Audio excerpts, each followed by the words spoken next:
வணக்கம். நான் உங்கள் PKK in life designs with PKK. இனி ஒரு அழகான செய்தியோடு உங்களை சந்திப்பதில் மிக்க மகிழ்ச்சி. நாளைக்கு மாதம் முதல் நாள். முன்னாடி நிறைய தடவை சொல்லியிருக்கேன்.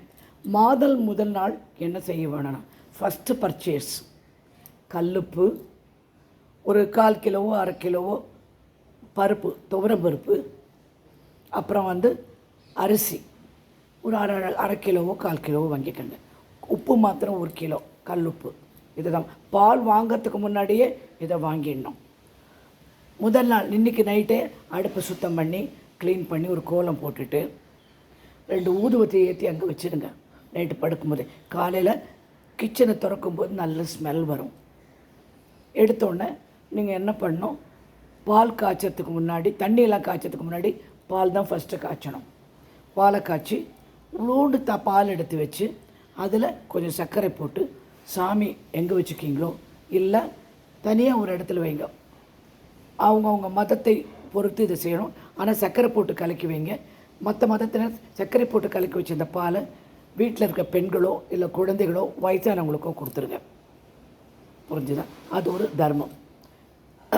ஸோ அது பண்ணி முடித்தோடனே இந்த கல்லுப்பை கொட்டி, ஜாடி நிறையா இருக்கணும், உப்பு ஜாடி, பருப்பை கொட்டணும், அரிசியை கொட்டணும். அப்புறம் தான் நீங்கள் வேலையே செய்ய போகணும்.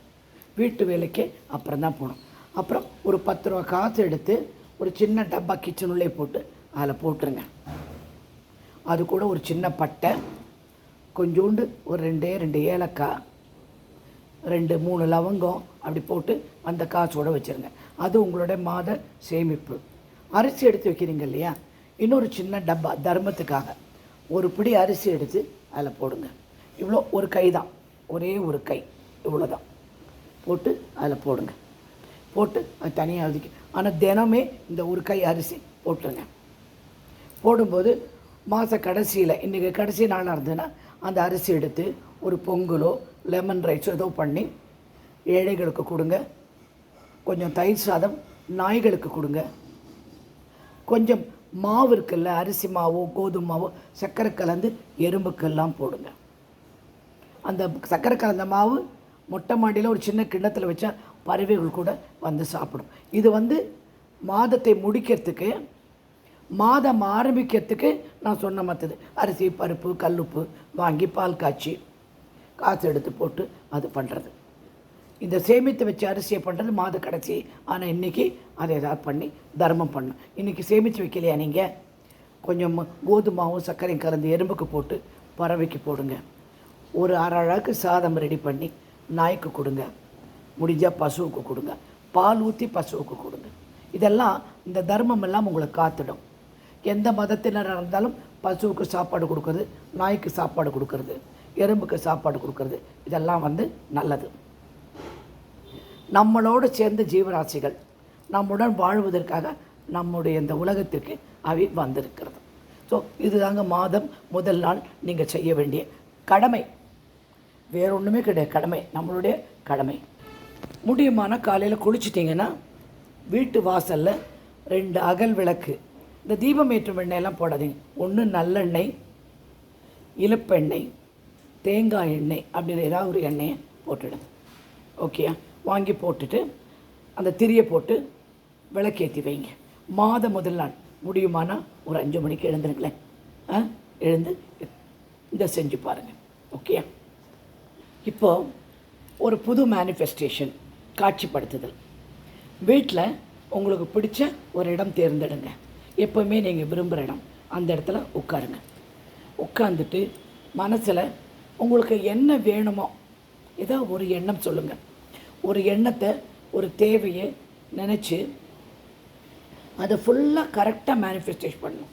அது வந்தால் என்ன விதமான சந்தோஷம் வரும். ஒவ்வொரு நுணுக்கமாக காட்சிப்படுத்துங்க. You manifest. அப்படியே என்னெல்லாம் வேணுமோ, இப்போ 10 லட்சம் வேணும்னா அது 500 ரூபா கட்டு பண்டலாக இருக்கணும். அது ஒவ்வொரு நோட்டு இப்படி இருக்கும். அதில் இந்த பேங்க் பேண்டு போட்டிருக்கோம், இல்லை ரப்பர் பேண்ட் போட்டிருக்கோம் அப்படின்னு சொல்லிவிட்டு நீங்கள் ஒன்றா விஷுவலைஸ் பண்ணுங்கள். ஒன்றா விஷுவலைஸ் பண்ணி எந்த விஷயத்தையும் விடாதீங்க. அது கிடைத்து விட்டது. மொத்தமே 10 நிமிஷம்தான். ரிலாக்ஸ்டாக யோசனை பண்ணுங்கள். ரிலாக்ஸாக நீங்கள் யோசனை பண்ணிவிட்டு அது கிடைத்து விட்டது அப்படின்ற அந்த சந்தோஷத்தில் நீங்கள் அப்படியே கண்ணை மூடி தியானத்தில் போயிடுங்க. தியானத்தில் போயிட்டு அப்படியே அதை விட்டுடுங்க. திரும்பி 3 நாள் இதை செஞ்சு பாருங்கள். கண்டிப்பாக இது உங்களை நோக்கி வரும். உணர்வை ஊட்ட வேண்டும், காட்சி அழகாக படுத்த வேண்டும், நுணுக்கமாக எல்லா விஷயத்தையும். ஒரு கார் வாங்குறேன்னா என்ன நிறம், என்ன கலரு, முன்னாடி எப்படி இருக்கும், சீட் கவர் எப்படி போட போகிறீங்க, காரில் போகும்போது என்ன பாட்டு கேட்பீங்க, யூஎஸ்பி பெனில் வச்சுருக்கீங்களா பாட்டெல்லாம், அதெல்லாம் ரெடி பண்ணிக்கும். இந்த மாதிரி பல விஷயங்களை யோசனை பண்ணி காட்சிப்படுத்தி 3 நாள் செய்யுங்க. வாழ்க்கையை மாற்றி போட்டு விடும். புரிஞ்சுதா? அது சுலபமாக செய்யக்கூடியது, உங்களால் முடிந்தது. இந்த காட்சிப்படுத்துதலில் எல்லா விதமான விஷயம் செய்யலாம். வீடு, காரு, மகன் மகள் திருமணம், பதவி உயர்வு, வீட்டில் பல விஷயங்கள், அப்படி பல விஷயமே யோசனை பண்ணி நீங்கள் அதை செய்ய பாருங்கள். எது கேட்டாலும் நடக்குங்க, நடக்காமல் மாத்திரம் போகாது.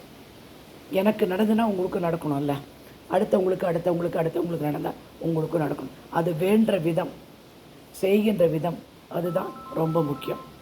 எப்பவும் இதை சொல்லி கொண்டிருந்தேன்.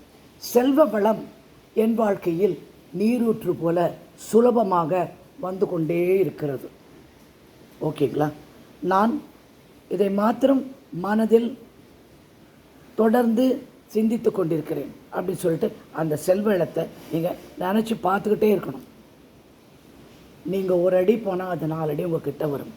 நீங்கள் தேடிக்கொண்டிருக்கிற அனைத்தும் உங்களை தேடி வரும். எங்கேயுமே இல்லை. நான் தான் சொன்னேன், நீங்கள் நினச்ச உடனே அது உண்டாயிடுச்சு பிரபஞ்சத்தில். அதை எப்படி நீங்கள் உங்கள்கிட்ட கொண்டுருவீங்கன்றது உங்கள் சாமர்த்தியம், உங்களுடைய எண்ணங்கள், உங்களுடைய மனம், உங்களுடைய தேவை, உங்களுடைய உணர்ச்சி, இதெல்லாம் சேர்ந்தால் தான் அது நடக்கும். இன்னொரு மெத்தடு கூட நீங்கள் யோசனை பண்ணலாம். ஒரு இடத்துல காமாக உட்காந்துட்டு எதை பற்றியுமே யோசனை பண்ணாமல் பிலீவ் இன் த ப்ராசஸ் அப்படிம்பாங்க இங்கிலீஷில். அது நடக்கும் என்று நம்பிவிடுங்க. எப்படி நடக்கும், ஏன் நடக்கும், இதுக்கு பின்னாடி இது செய்யணுமா, அதெல்லாம் நினைக்காம ஒரு இடமா உட்காந்து காமாக everything all is well, all is well அப்படின்னு சொல்லிட்டு அப்படியே அதை அப்படி விட்டுருங்க.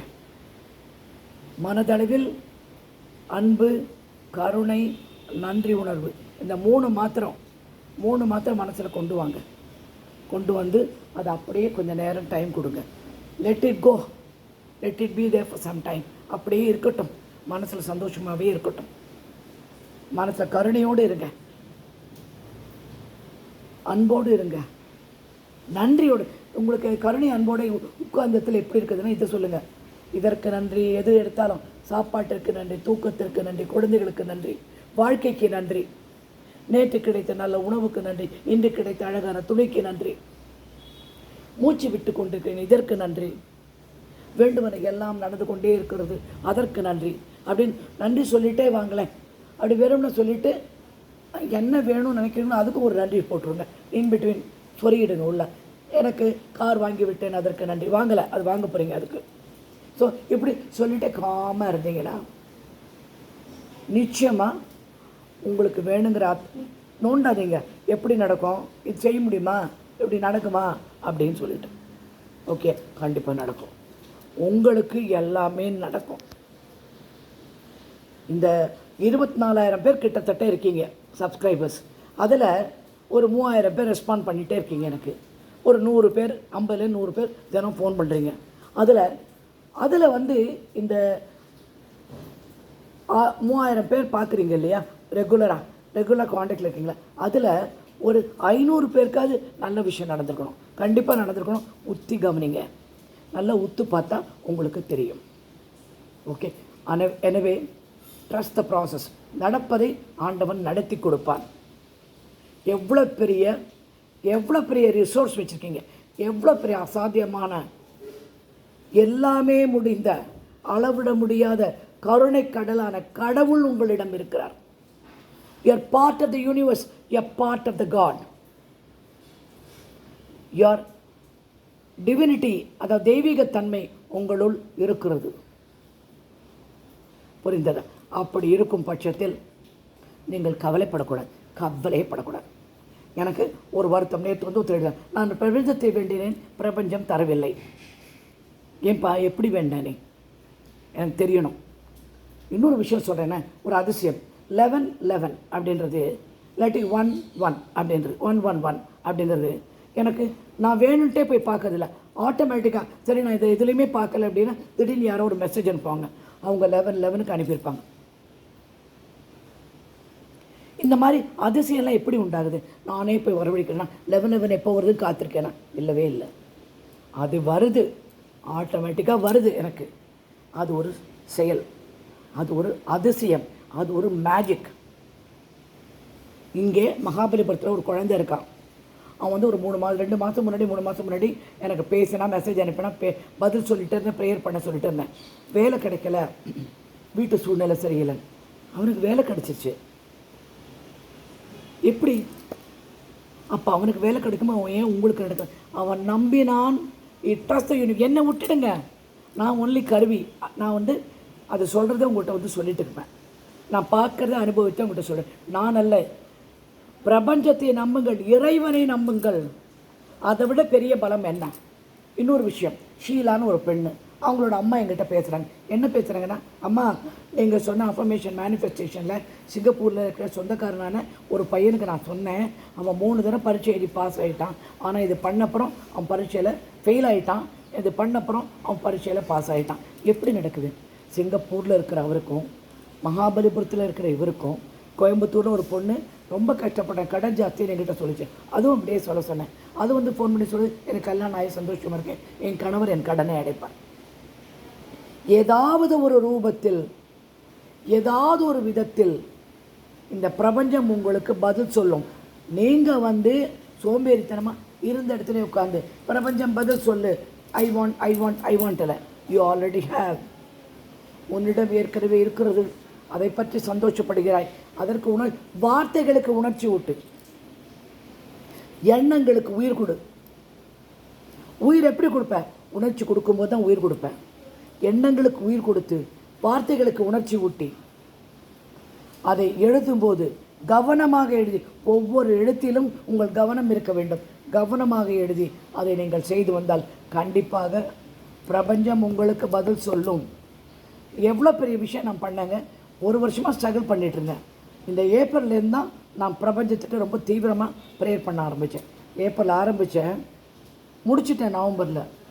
ப்ராஜெக்ட் ரொம்ப பெரிய ப்ராஜெக்ட், கையெழுத்தே போட்டு முடிச்சிட்டேன். அது மாதிரி எல்லா விஷயங்களும் ஒரு திடீர்னு ஒரு, நான் தான் சொன்னேனே, திடீர்னு ஒரு இக்கட்டான சூழ்நிலை இருப்பேன், டக்குன்னு யாரோ வந்து உதவி செஞ்சுருவாங்க. நான் ரயிலை தவற விட்டதில்லை.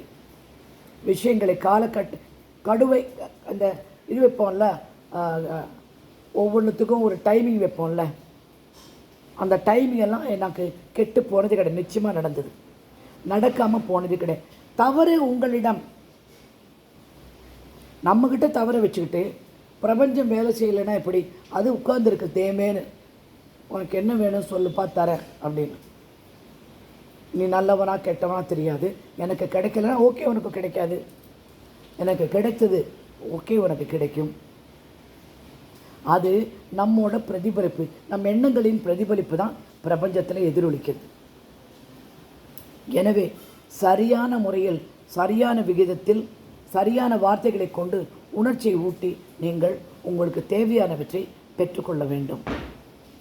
புரிஞ்சுதா?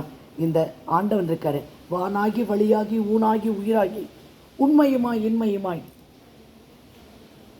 தானாக இங்கே வந்து நமக்கு அருள் புரியும் ஆண்டவன் இந்த பிரபஞ்ச வடிவில் நமக்கு தேவையானவற்றை என்றும் என்றும் என்றும் கொடுப்பார்.